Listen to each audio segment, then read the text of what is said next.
This is a practice video for graphing functions, specifically absolute value functions. So how you want to use this video is you want to try the problem on your own, and then you want to check the solution, and if you get it, move on. If you don't, watch the video or look at the work and see if you can figure out what you did wrong. So we're asked to graph a function here.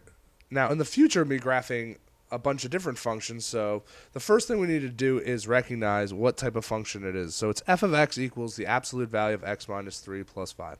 So this is obviously an absolute value function, so the parent function is f of x equals the absolute value of x. That is the graph that's been transformed here.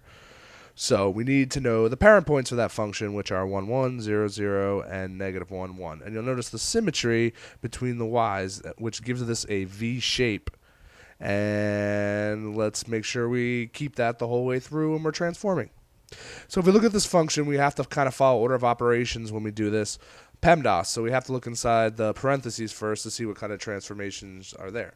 So absolute value is a type of grouping symbol. So when we say parentheses, we actually just mean grouping symbols. So absolute value, we got to start inside. So we have an x minus 3. Now remember, it's like kind of like distance away from 3. So this moves the whole graph to the right 3. You might think it should go to the left 3, but it goes to the right 3. The inside is kind of backwards from what you would have to think. So just remember, the inside is evil, and it will make you think a little bit backwards. So that's right 3. So then we move on. There's nothing else to do inside. We move outside. There's no multiplication, and then there's an addition by 5 out back, and that will move the entire graph up 5.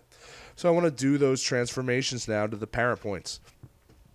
So I have for the inside are things that will affect the x, and the outside are things that will affect the y coordinates. So on the inside, we're moving to the right 3. So that's going to be adding 3 to each x, which will move them to the right.